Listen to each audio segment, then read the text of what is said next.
Hey Zwifters, and welcome to the Zwiftcast, and it's a special episode here from the RV of DC Rainmaker. Hey Ray. How you doing? And g'day mate Shane, how you doing? Good morning, I'm very well. Here we are at Eurobike, guys. We spent yesterday trudging the halls, looking at all the new stuff. And I think we're probably going to do the same again today, aren't we, Shane? And the next day as well. Ray, have you got your stuff done yet? Plenty of time. I got like at least 4 hours left for the next release.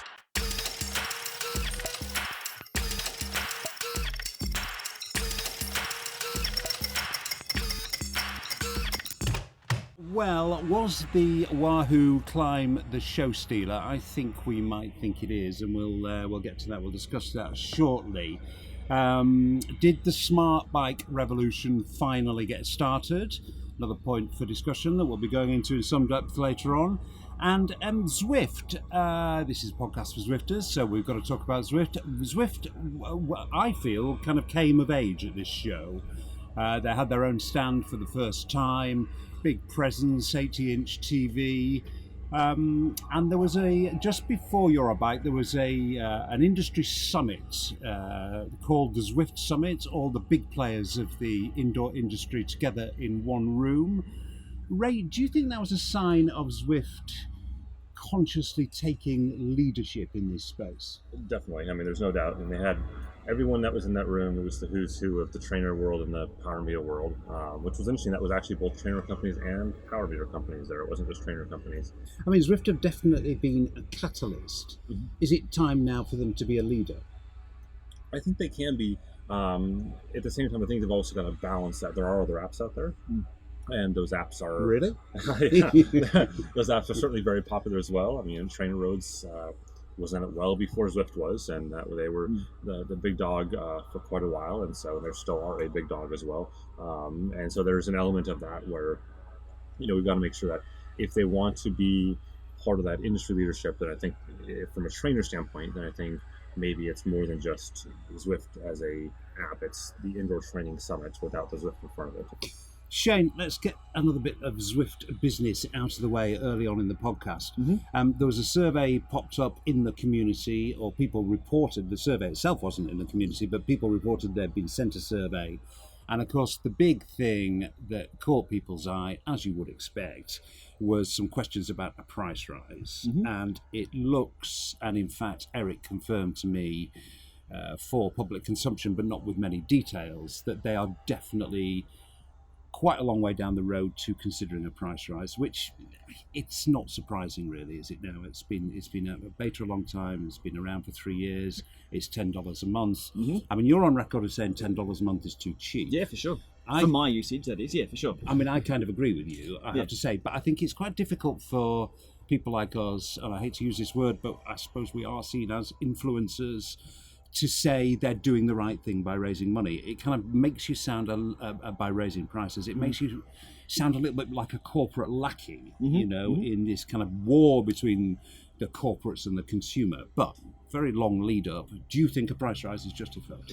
Well, we've seen Zwift go from, back in the day, you're right, we're riding around Jarvis Island, 6 kilometres with nothing else there. And when it went to $10 per month, we had a few more options to ride with, lots more people to do events with. But nowadays you're looking at other features being added, so the experience is growing a lot, and the support of that's going to cost them a little bit more as well. Yeah. We've got support for more hardware that's out there, more testing of that. More people. I mean, they now employ 120 people. Well, exactly. They've got to cover that. But now I can get on into a group ride or a group race or a training ride with a professional coach. I can do Zwift Academy and all that. So the opportunity to do more is there. And also there at Eurobike was a large contingent of Zwift staff. So I buttonholed the head of marketing, Steve Beckett, and asked him what he could tell us about any plans that might exist for a price rise. We'd be very misguided not to ask our customers.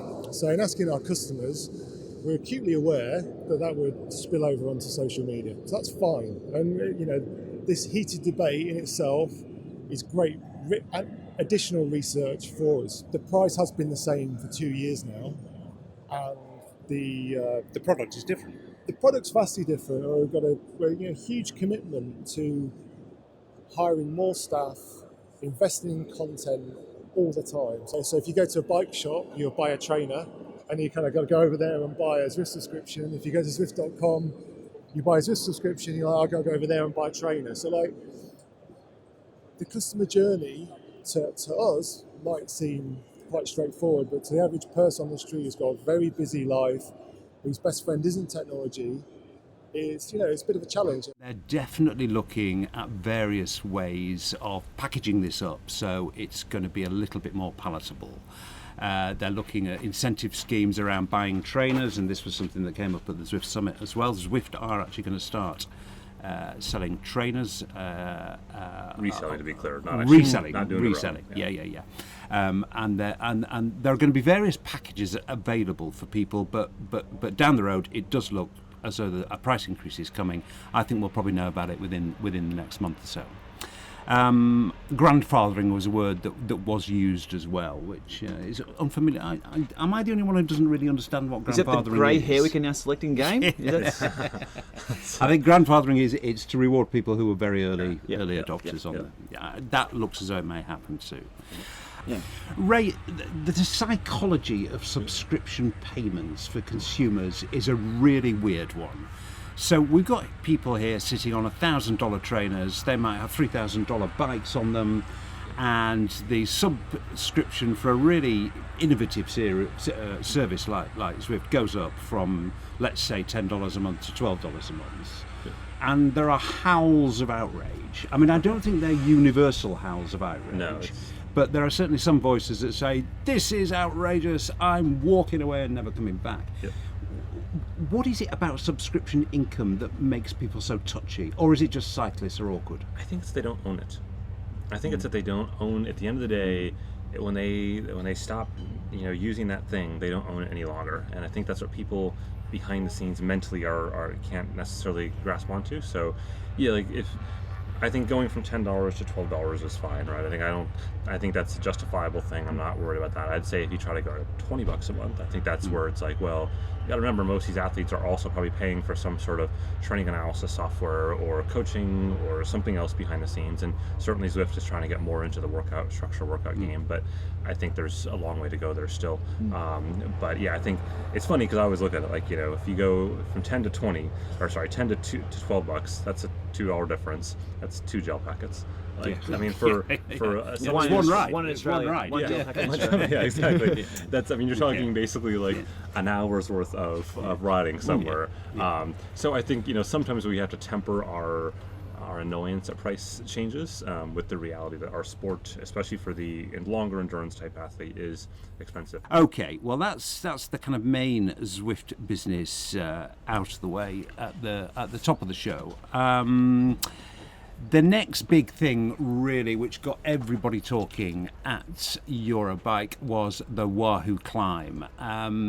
The firm intention was to launch this very innovative product at Eurobike, but as is often the case these days, there was a bit of a leak. I don't think it was deliberate, actually. I think what happened was that they put something up on a test site, they allowed Google to search it, somebody found it, and guess what? It was all over the internet within hours, and it did kind of slightly spoil the main launch, but not really. Actually, there was a huge amount of interest around the launch, and here it is. Here is the official launch at Eurobike of the Wahoo Climb. Well, behind this shroud is the climb, and it's about to be unveiled to an eager and waiting world. This is it, the kicker climb. Thanks for coming, everybody. I'm with Chip Hawkins, who is the big boss at Wahoo. Chip, we were just debating just before we started the camera about whether the climb is officially the show stealer. I say it is. I have to say, I haven't seen everything else, but it's been a fun day. How does it work? I can go really deep on that one if you like.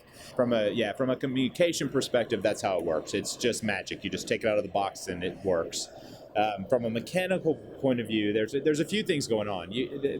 People can be heavy, and you got to move them pretty fast. So it's a big energy consumer, and there's a lot of power that we have to put in and out of that thing. We really couldn't find anything. There's a lot of linear actuators that are used in cars, or there's a lot of mechanical parts. Typically, when you're building a product, you can go find things in a catalog. There's nothing in a catalog from a catalog in that product. That's why the price is where it is. The cost is not at all where we hoped it would be. But yeah, in order to meet the lift, the load requirements and the speed requirements, we had to design our own transmission. It has a belt drive, so we basically have a DC brushless motor in the bottom with a worm gear, which gives us the ability to not back drive. And back drive is where when you push on something or try to twist it, it'll actually spin. Well, we can't have that, because if it's turned off, we don't want you to slide down to negative 10% grade. So it's got a worm gear in the bottom, and then we drive basically a carrier up and down with a carbon belt around a couple of pulleys. So it's not terribly high tech, but mechanically there's a lot of parts in there. And it's already generated a lot of debates amongst the people who are interested in this thing. So let me go straight for the jugular on this one, Chip. Pointless gimmick or amazing innovation? It's not either. No, I tell you what, I wanted to do it, and I came up with the idea when I was riding, doing a class at the office with a few other guys, and I was thinking, and then I thought, my mind went to, okay, that's kind of gimmicky. So I got intrigued enough that I had one of our engineers build one, and he brought it in, and I got on and I started riding, and it didn't have its own motor, so he had a DeWalt cordless drill, and he stuck it on the top and said, "Are you ready?" And he hit the gun. And it was like an aha experience. So it's not pointless at all, and it's not magic. You're not going to get people. It's not going to make you that much faster. But what it does is it gives you that one more element that you don't get when you're sitting at the same elevation all the time. So it makes Zwift a lot more fun. I mean, that's going through the S turns, at full power where you're going up and down. You're actually going up and down. That's watching people today has been so fun, because there's a wow kind of experience every time, and that's been the part that it's like when I build something and I get to see people go through that, it's like, okay, I know it's going to work because people love it just immediately. So that's good. Okay, Ray, I asked Chip the question: pointless gimmick or fantastic innovation? What's your verdict? I'd say like halfway in between. I think it's really expensive. Obviously, at $5.99 in US dollars and a bunch of other currencies that I can't keep track of, it's certainly expensive. And you need a new kicker. And you need a new kicker. I think that's the kicker, no pun intended. But that to me, and when I first heard that, my heart both sank and got a little angry at the same time. And I think once I understood, at least on the full-blown kicker, and I know Shane and I have like a to-do to go and understand more clearly on the snap as to why precisely that doesn't work. I get why it doesn't work. I get how they try to re-engineer it. I get how the stumbles I ran into in making that work. Like, I understand it now. It doesn't make me happy, but at least I'm not angry anymore about it. So that I think is a big bummer, because I think that would have been, if you had said, oh, it's $5.99, but it works for all of our past kickers, I think that's much more palatable. Still, I think it's interesting. Like, I think it's something that it is fascinating, and I've wrote it a little bit. Obviously, it's still a prototype, so it's not quite as smooth as I'd like it to be, but they're going to get there. That's just minor smoothing stuff. It's cool. I think it's definitely cool. I don't know if I would spend the money though, like that. That's for me. It's a lot to spend. It's a lot to spend.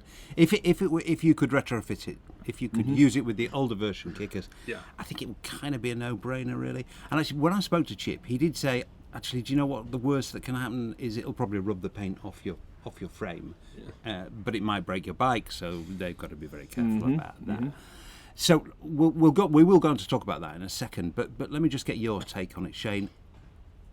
Is it a good thing? When you hit a hill, you have to go up. It does that. They sat me on the S's. It does that immediately? Yeah, it does. It just responds really well. They put me on the S's on Zwift, a good little test, probably 200 metres or so of road.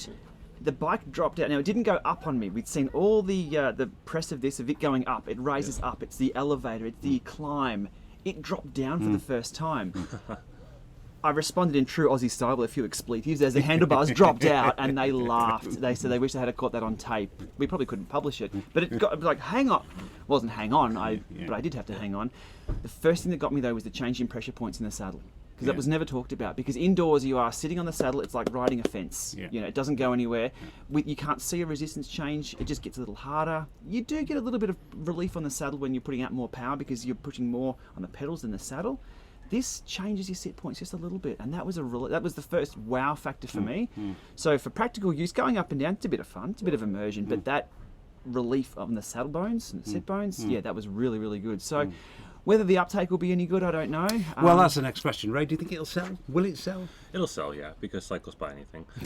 So it'll sell. Except for an extra $2 a month on a Except for an subscription. extra $2, yeah. So that's the irony, right? You spend $600 on this, but not $2 a month. But I think it won't sell as well as if it had been compatible with all trainers, obviously. Speaking of the all trainers, I said to Chip, look, can this be compatible with any trainer? He said, well, there's no reason why it can't, but they have to make sure, again, the pivoting to rear dropout so it doesn't chew through bikes. And there's the commercial side of things as well. Do they want their product to work with others? Or well, he said to me that they did. He said they've got no problem with that at all. Nobody was thinking about this when they built the trainers. So that's not to say a retrofit kit can't be built. I'm sure we can come up with one. It just isn't on our immediate priority list. We got to get this thing out. We got to get, and get everything working well. You never know. If some of our competitors want to make compatibility kits, or they want to adapt their next gen trainer to make it work, and then we could have official compatibility as well. You would work with other manufacturers? Oh, absolutely. I mean, I think it's an awesome product, and I'm not purposely trying to leave it to just to our products. Do you think this puts Wahoo back at the top of the innovation tree, Ray? I mean, the crowds around this. I mean, I don't know whether it was particularly boring Eurobike. I don't think it was, actually. But this was the thing that stood out. I mean, there were crowds around that booth all day long. Is this Wahoo back innovating really nicely and cleverly? Yeah, I think they're always been innovating and doing lots of interesting stuff. I think it's been tougher that sometimes it's not like a sexy cool thing. Like it's one of those like, oh, that's a really good, like the Bolt is one that you're like, oh, that's a really well executed unit. It may not be like the most sexy thing ever, but it's well executed. And so that's something that I think they're getting back in that game on. I think obviously Tax stole the show with the Neo 2 years ago, and then the Flux last year, and I think in some ways, and that's where it kind of gets to like sexy versus practical, because in a lot of ways, if you were to go, the most practical thing that we've seen new this summer / Eurobike would be Elite and the Doretto in terms of being the most practical trainer for the bang for the buck. So it's one or the other, I guess. Yeah. But if you weren't Shane Miller, if you weren't GP Llama, and manufacturers gave you loads of free stuff all the time, would you buy one? I'd sit back and watch and see how well it integrates the final units, and because you can read 1 or 2 or 3 reviews, but it's the 300 people who have the real experience out there. So I'd be on the fence, a fence that doesn't move up and down just yet. uncomfortable. Ray, would you? It's probably impossible for you to answer this because you are surrounded by. Actually, it's not free stuff because you always give it back, isn't it? You do actually buy things. I do actually buy it. Yeah, a lot of stuff. Yeah. So would you buy this? I probably would because I'm a geek, not because I like. Yeah. I don't know. Like it's tough. I was as Shane would answer. I'm like, I don't know. Like I would because I'm a geek. But if I could hold back that impulse of not wanting to buy it just from a pure like geekiness standpoint, I don't know if I would right away. Just because I don't know if I'd spend that much time on Zwift all year round to make that worthwhile. That's, to me, it's a little bit tougher. And I think in some ways, like I actually kind of prefer the Tax Neo as a trainer over the Kicker, mainly for sound and stuff like that. So, kind of go both ways. Yeah. If I could use it with other trainers, for sure, because I'm switching trainers almost daily. Yeah. And if you could combine it with the Neo, with the road feel as well. That'd be super cool. So there's. I think it would be a no-brainer if it worked with all trainers. Yeah, I mean, at the moment, it's the cherry on the top tier of the cake. If it was just like the cherry on the main cake, I think I'd be banging Wahoo's door down. That cherry, probably, yes. Not sure if that analogy works, but I think it might do. Shane took it somewhere, so. Well, thanks, guys. I mean, that is one that we will definitely watch with great interest. And people ought to realise, I mean, that the thing that we saw at the Eurobike was a prototype, and this thing is some way off. I think it's July. It was actually November. Christmas. Yeah, November. Yeah, November, hopefully December, Christmas. somewhere there. Yeah. But it is some way off. The other thing that we saw at Eurobike, which has got the hallmarks of being a kind of major development, was also a prototype, and that was the Smart Bike from Tax. This looks as though it could be the dawning of a new age for reasons that we will talk about shortly. That again was only a prototype.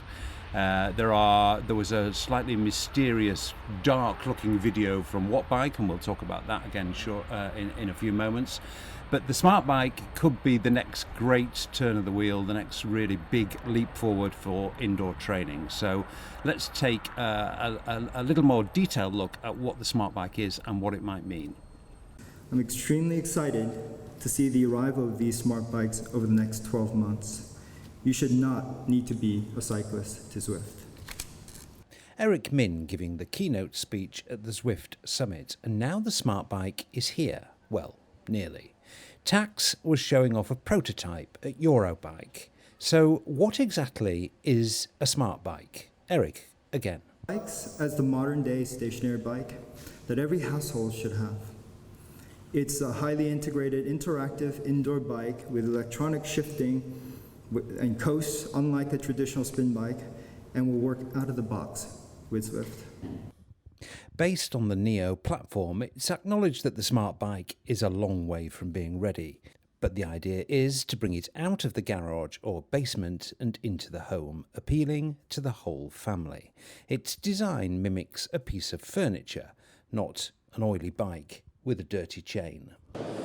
So I'm with Simon Tax of Tax, Mr. Tax himself.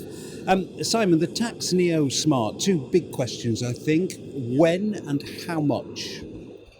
When and how much? Two difficult questions. The when is before next season, definitely. We're working hard on this project. It's a lot of work. It's something new to us. But I have good hopes first or second quarter of next year. And how much? Also a difficult question. We don't know, actually. The product isn't finalized. What you see on Eurobike, it's just a concept showing what we're working on. So it's difficult to say what the pricing will be. I think it's fairly safe to assume, though, that it's going to be more expensive than the Neo. And if I gave you the figure of, say, €2,000, do you think that might be... I know it's really hard because you don't know the specification of it, but it's not going to be a cheap option, is it? It's definitely not going to be cheaper than a Neo. It's probably a little bit more expensive.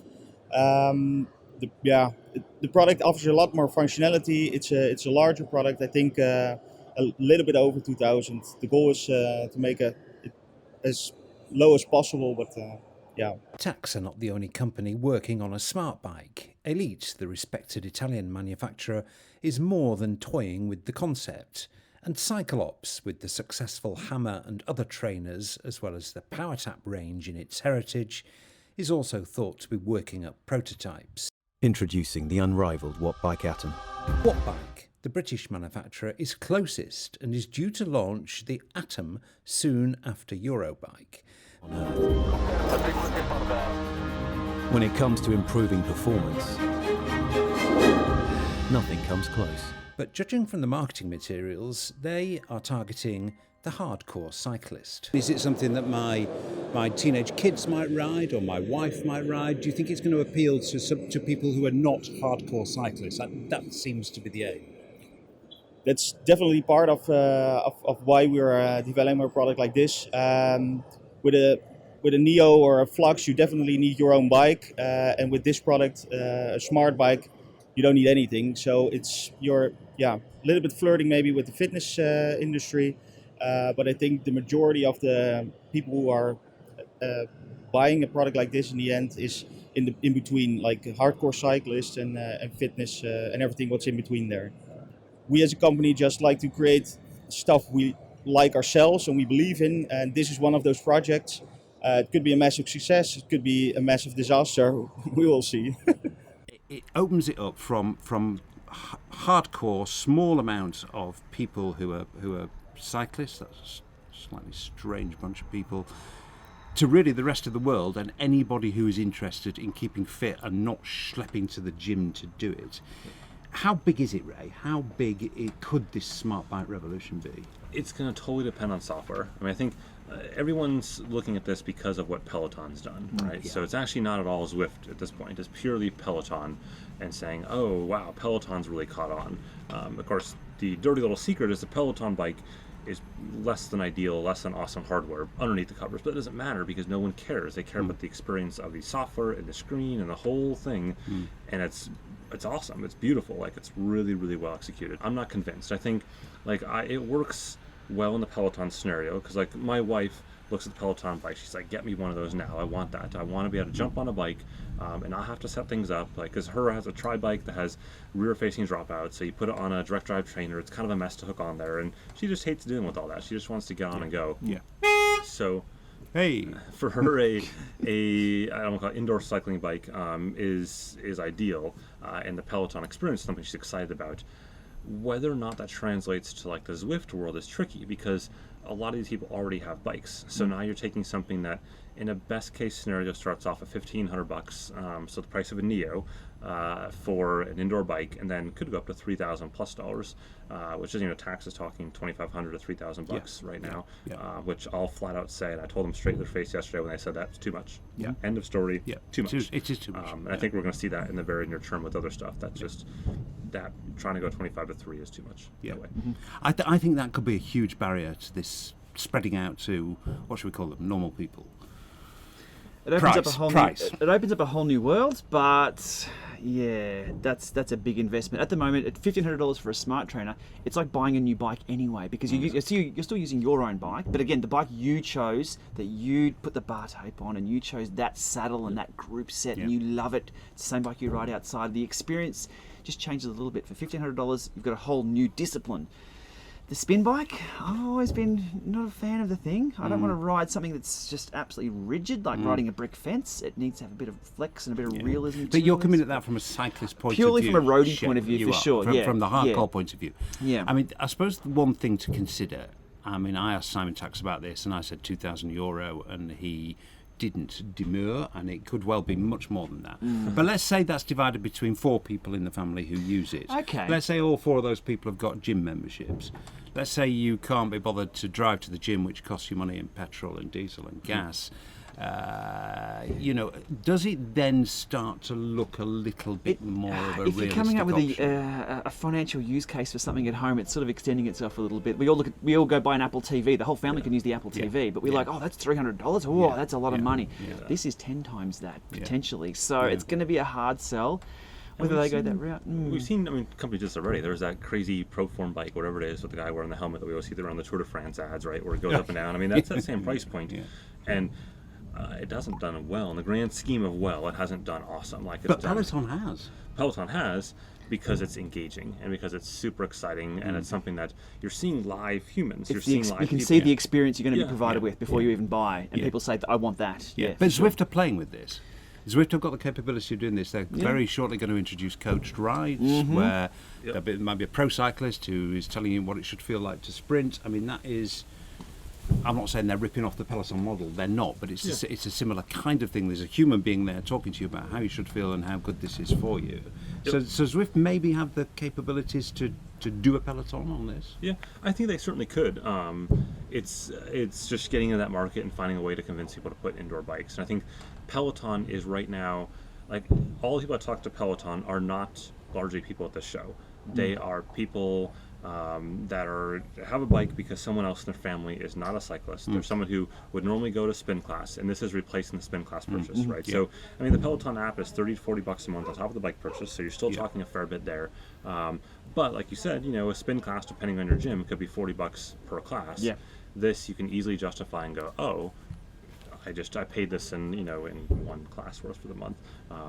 So speaking of which, if folks are hearing what sounds like a war zone behind us, it's thunder, I think. Or, is it thunder? Or something. There's something coming very grey out it has there gone for very sure. dark. It's, lucky we're talking about indoor cycling here. I mean, we're actually kind of indoors here, viewers, with a raised, expansive awning, but the camera is not. So if I stop, it's currently wrapped, actually. Hello, Rafa. It's currently wrapped in a brand new Rafa jacket, one of those super waterproof things. It's why we all keep kind of looking at it every once in a while. The jacket flutters up this way. We're just waiting for it to wrap around the camera. But if I suddenly spring up and knock everything over, it's because there's a deluge that's going to kill the camera. Back onto the smart bikes. My take on what I'm seeing and the rumours I'm hearing, I still think we're 12 months Oh, yeah, delayed. yeah. These things need to be on the market now and riding them. Yeah. Even if not, we saw with the Climb, it's out. We can buy it soon. We can see what it's all about. A lot of people, these smart bikes are still just rumours. Yeah. Too slow. But for they're me. not. Yeah, well, it is slow, but they're definitely coming. They're Again, but when I they were spoke to coming Eric, he last said, year. yeah, but he said there's one coming Q1, there's another one Q2, there's another one coming Q3. Informally, we spoke to trainer companies yesterday. They all said they were working on them. Everyone's so gonna be for looking at sure this, they're yeah. coming. And that raises another question, really. If all these guys are putting big resource, big R&D resource, big manufacturing resource, prototype resource, they're all kind of betting, well, they're not betting the farm on it, but they believe it's going to work at these price levels. Now, are they all wrong? It depends if it works for them as a company. If they're a pure roadie company and haven't been in that space before, they might struggle. But if they can adopt other things that have been successful for companies that are already there, Wattbike, for example, they're in that space already. Are they coming over to the roadie space? Is there a sort of a convergence of those two? Me coming from the pure roadie point of view, not the spin class point of view. Yeah. It depends on the company, I guess, and how they execute and how good the product actually is. And they're also all scared of being left behind, I think. They are, and I think the thing to keep in mind is that once you start talking indoor bikes, depending on how well you build that bike, the individual cyclist is actually a smaller part of the potential pie for them because they can go into gyms, they can go into that area, and that's something that as Wahoo's learning, yes, gyms are complex, but they're also really rich environments because the companies that are in those environments today mostly suck, and so from a technology standpoint they're not there. And so if you take these leading technology companies in the cycling world, the Tacks, the Elites, the Wahoos, and stick them into the gym market with something that's connected and cool, and you layer a Zwift or a Peloton or wherever the heck you want on top of that, the gym comes back and says, oh, I can sell this too for $45 a session or whatever they want. Well, CompuTrainer dominates in the gyms still. Yeah. CompuTrainer aren't even around anymore. It's a good solution for people to use. So if these bikes can be that, they can just box them up and stick 40 of them in one place. Supporting one, I guess, company that has 40 of them is a lot cheaper than supporting 40 individuals that have individual problems with theirs. So it makes sense if they can get more volume out. Yeah. It does look to be the next turn of the wheel in indoor cycling, although it may not even be called cycling. It may just be called... Oh, no, it's got to be called cycling. Don't call it spin. Don't call it spin. One to watch with huge interest, this area, and we will be doing. And we're going to take a slight break now because there is actually a full-scale thunderstorm just about to break.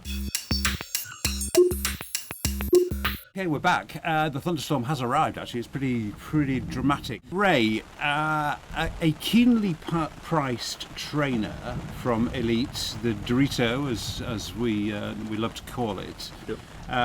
Keenly priced, surprise, in short supply. They don't have the stock levels. They are making noises about not being able to make them fast enough. Yep. I mean, what is it with training companies? I think it's tough. I mean, they expected they would have a good product, but not, I think, as good as they end up having, which sounds silly, but ultimately they made a product that's awesome. And in doing that, it's going to become kind of the trainer to have for that mid-tier market, and even probably displace a lot of higher-end sales this winter. And so, and Elite's actually been really good historically, and this year as well, in terms of hitting their timelines. I mean, they hit all their timelines within a week, basically, and of when they expected production to start, when they expected production to ship, and all that kind of stuff. It's just a case of now selling a lot of them and having about a build that volume. Looking at my sound levels, I'm sure you can still hear us, but that rain is pretty loud, pretty full on. Winter is definitely coming. Shane, we went to see together. We went to talk to an Australian company called Jet Black. Now, Jet Black, they've kind of flown under my radar, really. I'm not very aware of them. I don't know if their UK distribution is that fantastic, but they're not a company that I know a lot about. They've come up with a smart trainer, which they call the Whisper Quiet. You had a quick go on it yesterday. Yeah. What do we know about them? Surprisingly little.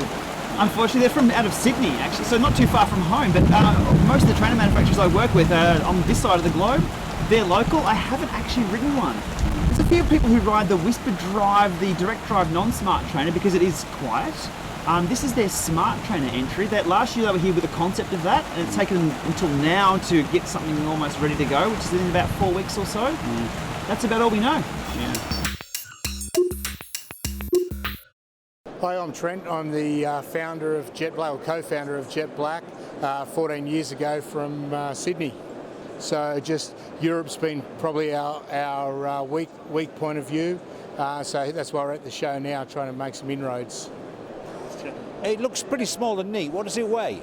It weighs all up 17.5 kilograms. So it's great for travel, the way it all folds in, and we've designed the feet so they completely fold in to make it nice and easy for travelling.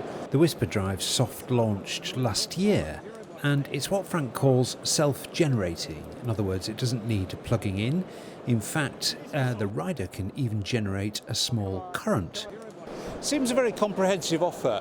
Why have we not heard more of you? Do you not spend enough money on advertising? Probably, that's a good point there. But yeah, it's, you know, at home, our core business is we're a distributor of many famous brands in Australia. We've pushed out and just really starting to take the global market now in this category. Yes, yeah, putting back into the system and getting back out. So Shane, it's notoriously difficult to judge the quietness or noisiness of trainers, particularly at trade shows. But here is the Jet Black trainer, the Whisper Drive. Is it whisper quiet? I can't hear it on the bike here. There's a lot of ambient noise, but no, it's definitely doesn't have a whine to it like we know from a lot of other trainers. It does seem very quiet, doesn't it? It does seem very quiet. How does it feel? It's actually not bad. I need some clip-ins and I need to be kitted up to give it a full run for its money, but it's not a slog. Some trainers you jump on and the inertia's not there. You've got to really turn the pedal over to get it going. This, as a direct drive trainer, yeah, it feels good. The trainer that Shane just had a very quick go on, you're selling it as a quiet trainer. It does seem very quiet. Just tell us a bit about the price point. It's taken us a little bit longer than what we thought to enter into the smart category, but it's definitely been worth it. It's this trainer here, the Whisper Drive Smart, it'll retail for around $1,099 US, which puts us in a real sweet spot in the market. And this is the first time that the world's seen it at Eurobike. It's a new launch here? We did a soft launch last year. We showed the concept to our distributors last year about the Smart trainer. Of course, there's a lot of great competition, some fantastic companies we're coming up against. So when we looked at the benchmarking towards them, we wanted something that would play in the very top percentage alongside them. And I assume it's fully Zwift compatible. Absolutely it is. So Zwift have got it right now in there authorising it all. So, Ray, I think let's just pick up on Jet Black, because you were saying you're a bit like us, you don't know too much about them, but... Yeah, so I've just chatted with them. I saw them at Eurobike last year and chatted with them a little bit there, and I think they've got an interesting product. I just haven't seen it actually shipped yet. I think I talked to them last year and I thought, I'm not sure, maybe they have shipped something between last year and now. So they've got to get out the door. If you miss that Eurobike time frame, it's really, really tough, Eurobike Indoor time frame, because people in trainer guides across a large number of sites are published around now-ish and the next 4 to 6 weeks, and so if you're not there, you're kind of not there for the year. So I think they could be onto something. It's just they got to get a product out the door. Yeah. Well, a company that's got plenty of product out the door is Cyclops, so I cruised by their stand to see what's new. Eric Elbers. I'm the product manager for Cyclops and PowerTap. You revamped significantly your software offering. Yeah, absolutely. We made a decision this last year to go through a brand change on our Cyclops virtual training. For really one big primary reason. Virtual training itself is a pretty generic term, and you search that in Google, and it's you're gonna get a lot of results. So we really wanted something unique that would stand out, identifiable. And it's called Ruvi. Ruvi, yeah, Ruvi. Yeah, it doesn't really mean anything. Yeah, it's a name we came up with. We thought it was unique, and we said we revamped it, but really the look, the feel, the data, everything's really the same. It's all there. So it's just a simple update that we pushed out, and yeah. It's an interesting option, because if you look at the 800-pound gorilla in the room, it's Zwift, and for that reason, a lot of trainer manufacturers, if they're not quite dialing back on their own software, they're maybe just maintaining it. But you're pushing ahead with it. Do you think that's kind of brave, given that Zwift sweeps all before it? Well, no, I don't think it's brave at all. I mean, Zwift came about, started offering beta in 2014. We launched public release in 2012. So, I mean, we've been doing this for a while. And we, like you said, we are continuing to add features to it. We're integrating right now with our PowerTap P1 pedals. So as you're riding Ruby, you can get your advanced pedal metrics at the same time. And it'll actually be able to record them second by second. So you have post-ride analysis within Ruby, within our web portal. So yeah, we're continuing to develop. But at the same time, we love Zwift. Yeah, well, everybody loves Zwift, or particularly trainer manufacturers. Absolutely. But when you look at the way that cyclists are now being charged for these services, they're usually subscription models, and a lot of cyclists will think, one subscription a month maybe, two might be pushing it. Yeah, you'd be surprised. We have a lot of users that do use both. A lot of our user base, will switch back and forth. The ability to go on to Ruby and ride any Ironman courses out there in advance, big benefit to the community. So we see a benefit for that side of training, but also Zwift and what it brings on the community side is a big part of it too. So you'd be surprised. A lot of our users are actually dual users. And talking about price, the P1 pedals, which, well, I'll confess they're my favourite power meters. They're a great set of pedals, very reliable, very solid. And you brought them down in price. Is this the start of a price war in power meters? We've been expecting it a long time. I don't know, price war. I think just technology is getting cheaper. There's some other great products that were released recently, we just want to make sure we're staying relevant. We still think we obviously have a really great product. The durability, the ease of installation, still really doesn't get any better than the P1 pedal. And with a new price, it's just more affordable for people. And you're continuing with hub-based power meters. You obviously think there's still a future there. Yeah, absolutely. Hub's not going anywhere. We're a big believer in Hub. We got some things we're working on for the future in the Hub spot. Especially when it comes to compatibility on disc brake road bikes. With the popularity of through axles. So we're continuing to add compatibility, and we're a big believer in the Hub because that's really one of the only power meters that's measuring that power that gets to the ground. The Hammer now it's going into its second indoor season. It's been very well reviewed. It's a very well respected trainer. You don't see too much grief on the forums with people having problems with it. Is it selling as many as you'd like to? Always want to sell more. We can always sell more. It's been a great trainer, like you said. The market's been really responsive. We have great feedback, but everybody wants to sell more. More popular in the US than in Europe. Is that right?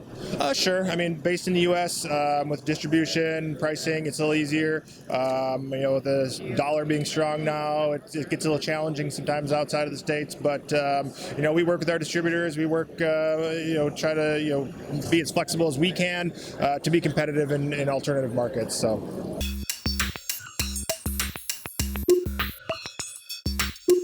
Shane, I think we've covered the main things. It's not been as an exciting a year as it was last year. I mean, the climb was great. What else has caught your eye at Eurobike? Can we talk about the Garmin Power Meter yet? I think there's a wow factor of the climb, that's great, but what we're seeing this year is more of a refinement and perfection of what's already there. Nothing brand new. Well, the climb is new, it's brand new, that's pretty cool. The Diretto, we're seeing just a little bit of refinement made, killer power accuracy, a little bit lower price point, that's what people want to see. Those pedals though, they've caught my eye. They're everything. I mean, I love my P1s. Yeah, me too. And everything I couldn't stand about the original Vectors 1 and 2, and having to carry that torque wrench around, that's a pain in the ass, it really is. They've solved all the problems with those pedals. No pods. Ray pulled them out of the box yesterday, and they were super sexy tech. And the technology that you don't know is there. If you saw somebody with those on your bike, unless you knew on their bike and you didn't know what you were looking at, you wouldn't know there's a power meter on the bike. So for the weight weenies, they'll love it. For people who don't want to keep adding new things to their bike and adding this and that, it solves that problem. And you can buy it in a box. You can walk into the shop, pick out the power meter you want. There's no bottom bracket compatibility issue. There's no 10 speed, 11 speed. Where are we at speed? Mountain bike, road bike, the road pedals, but it's just an easy solution going and a good price point too. So it's a good unit. It'll do well. What else has caught your eye, Ray? Like Shane said, it's kind of more refinement year. I think last year we saw a lot of new products, a lot of new stuff from a lot of companies. This year is a bit more of just a breather year and catching things up aside from like the climb. But a lot of companies are just sort of focused on refinement. I mean, outside of like the smart bike for tax, which is not coming for another year, so that's still a year away. They didn't really have anything else at the show from a trainer standpoint. So maybe some firmware updates coming down the road near term, but nothing major. And the same with Cyclops, and the same with a lot of other people. So I think it's been kind of a quiet year, and which is all right. Obviously, there was Vector yesterday. There was or 2 days ago, whatever it was, and there was the Edge 1030. But those are sort of, again, more evolutionary updates. They are revolutionary. Yeah. I have noticed, I mean, I spent a couple of days before Eurobike cycling around. You done any cycling around here? A little bit, yeah. E-bikes are just enormous. I've walked to and just from enormous. Eurobike, and people are shooting past as I'm walking on the footpath, and I'm like, they are fast cyclists around here. Oh, hang on, wait. It's e-bikes galore. Yeah. I mean, it's incredible. I went for a ride, 50-mile ride around Switzerland, which is just over the border here, just over the lake. Such a beautiful ride. I maybe saw, these are very rough numbers, I saw maybe 150 cyclists, 2 road cyclists. Rest of them were either on mountain bikes, and the majority of them were on e-bikes. And these were ordinary people. This is utility cycling. Fantastic facilities around here, lots and lots of lanes, lots and lots of completely segregated cycleways. I mean, coming from the UK, it just makes me weep that we're so far behind, to be honest. But here, it's kind of paradise for cycling. It is, and e-bikes are incredibly popular in Germany in general, and they sell really well here. And if I looked at the U.S. side of things, they don't sell it all there, and a lot of that's because of restrictions, right? In the U.S., they're restricted on how fast they can go, and all the different parameters of what they can do and can't do, and where they can go, and so the market just eventually, you keep removing pieces from it, and it goes away. And of course, there's the reality of traffic and bike lanes and stuff like that in the U.S. is a whole different situation than it is here. I mean, here bikes are respected. In the U.S., it's more of a nuisance. Yeah, exactly. At best, or something to take out off the road. So stuff. Yeah. No, very interesting. I recommend cycling around here if you ever get the chance. It's a fantastic experience. Shane, one thing you would take away from Eurobike if you were given a free choice, what would it be? Product-wise? Yeah, just anything you like. Anything you like that you've seen. What would you take away? That's a tough one. Yeah, I'll come back to you because I think Ray might be more decisive. I know exactly what I want. Go on. I want the blimp right there. I want the gigantic blimp that is out here. It takes off every half an hour. It does. I keep posting photos on Instagram Live of it, and people say it never gets old, does it? I'm like, nope. Every time I just sit there and watch it, it's just it's incredibly expensive to go for a ride. I don't know what it is about blimps. I see they do joy rides. What is the cost? So I looked it up. For an hour, it's like 440 or 450 euros. Really? Yep. And for half an hour, it's like 240 or 220, something like that. That's too much. I would have been like, okay, for once in a lifetime, I'll go for a blimp, maybe like $100 or 120, but back to the point. Anyway, back to the point. Not in this thunderstorm. Back to the point. The one thing I would take away, actually, because I'm shallow like this, and I like innovation, and I'm nerdy, and I get bored cycling a lot of the time when I have to do it a lot of the time, if you know what I mean. I'd take the climb. I really like the climb. Okay. I really like the climb. As I said before, I'm still on the fence about that, whether it's the practicality or whether it's a bit of a wow factor. I do like that it's got eyes on this field. People are looking at this like, what the hell are they doing there? Oh, indoor cycling, that's a thing? It'll get more people looking at the market. Look, I'll go back to a last year's product, a road bike with disc brakes. They've now been allowed for racing in Australia. I can go. That's what I'll get me started on disc brakes. Complete unnecessary thing for road cycling. Anyway, let's Some of them look good. Those bikes are looking nice, though. Let's not have that. I like the look of them now. You'll make me mad. You'll make me mad. We had downhills today. We might be using disc brakes. Bingo. There we go. Practical. Yeah. All those pedals. Those pedals were nice too. Ray, your very, very favourite thing apart from the blimp? Apart from the blimp, I think the climb is really interesting. I think where taxi go with the smart bike could be interesting as well to look at.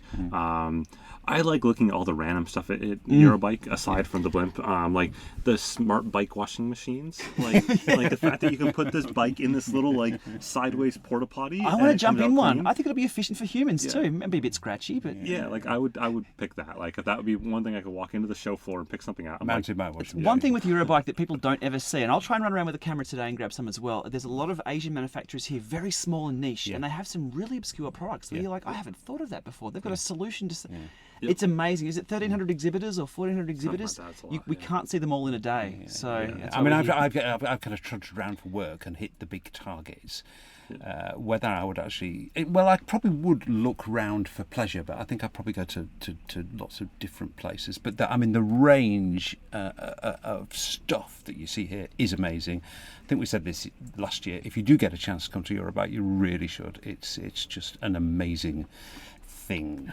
Yeah. Ray, thank you very much indeed for your time. Thanks for the shelter, actually, inside the Raymaker RV. Shane, thank you very much for your time and your assistance. We've done a bit of work together over the past couple of days. Thanks, guys. That's it for this special edition of the Zwiftcast Eurobike. See you soon, folks. And if you'll forgive the rumbling in the background, because I'm on a train as I record this, just time to say thank you to Zwift for their continued support of the podcast. Helps us to get to places like Eurobike and bring you all the latest news, which we hope is of interest to Zwifters. But despite that support, Zwift have no influence at all on what we say during the Zwiftcast. Thanks very much for listening, folks. See you next time.